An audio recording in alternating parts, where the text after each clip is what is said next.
So நம்ம கூட production designer Karthik Rajkumar brother இருக்காங்க. வணக்கம் சார். வணக்கம். எஸ், எப்படி இருக்கீங்க? அதாவது ப்ரொடக்ஷன் மட்டும் டிசைன் பண்ணல, நீங்களே பயங்கரமா டிசைன் ஆகி ஒரு காஸ்டியூம் டிசைனர் ரேஞ்சுக்கு செம்மையா வந்திருக்கீங்க. எஸ், மேட்ச் பண்ணியிருக்கோம். ஸோ இப்போ இன்ஃபேக்ட் வந்து ஒரு ப்ரொடக்ஷன் டிசைன் அப்படின்னு பண்றது வந்து it's not an easy thing. அது மட்டும் இல்லாம இந்த மாதிரி ஒரு மல்டி கேஸ்ட் இருக்கக்கூடிய ஒரு படத்துல இந்த ப்ராஜெக்ட் டிசைன் பண்றதுல இருந்து, அதாவது விதை போட்டதுல இருந்தே ஒரு கதையா சொல்லுங்களேன். விதை போட்டது சுதா மேம் தான். கூட சேர்ந்து நாங்களும் கொஞ்சம் கொஞ்சம் தண்ணி ஊற்றி இந்த படத்தை வளர்த்துடலாம் அப்படின்னு ட்ரை பண்ணியிருக்கிறோம். ஓகே. ஸோ நல்லா வந்திருக்குது. 3 பேர் இருக்கிறாங்க இந்த படத்தில். ரவிமோகன் சார் இருக்கிறாரு, சிவகார்த்திகேயன் சார் இருக்கிறாரு, அதர்வா சார் இருக்கிறாரு, ஜிவி சாருக்கு இது 100வது படம். ஓகே. ஸோ சிவகார்த்திகேயன் சாருக்கு இது 25வது படம். ஸோ இன்னொன்று சொல்லணும்னா ஸ்ரீலீலாவுக்கு தமிழ்ல இது முதல் படம். இந்த மாதிரி எல்லாருக்கும் ஒரு கதை இருக்கு. ஆமா. ஓகே.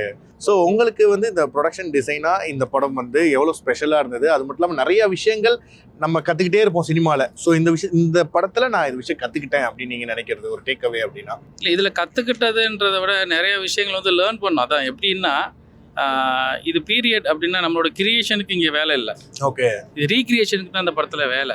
ஸோ இது வந்து நம்ம ஒருத்தவங்களை வந்து என்ன சொல்கிறதுனா, ஒரு டைம் மிஷினில் ஏற்றிருக்கிறோம்னா நம்ம மட்டும் ட்ராவல் பண்ணாமல் ஸோ ஆடியன்ஸையும் அங்கே கூட்டிகிட்டு போக ட்ரை பண்ணியிருக்கிறோம். கரெக்டு.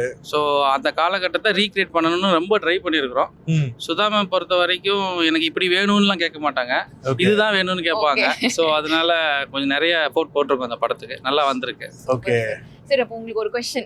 அதாவது இந்த படத்தை பராசக்தி அப்படின்ற படத்தை ஒரு வேர்ட்ல டிஸ்கிரைப் பண்ணனும்னா என்ன டிஸ்கிரைப் பண்ணுவீங்க? இப்படிலாம் கேட்டிங்கன்னா எப்படி? நான் இவ்வளவு நாள் ஷூட் பண்ணி ஒரு 5 வருஷம் இதுக்காக உழைப்பு போட்டிருக்காங்க டைரக்டர். 3 வருஷம் வந்து ப்ரொடக்ஷன் நடந்திருக்கு. ஒன் வேர்ட்ல சொல்லணும் அப்படின்னா, ஸோ இந்த ஆண்டு வந்து மக்கள் வந்து ஒரு மிகப்பெரிய படத்தை வந்து எதிர்பார்க்குறாங்கன்னு நினைக்கிறேன். அந்த படம் இதுவாக இருக்கும்னு நினைக்கிறேன்.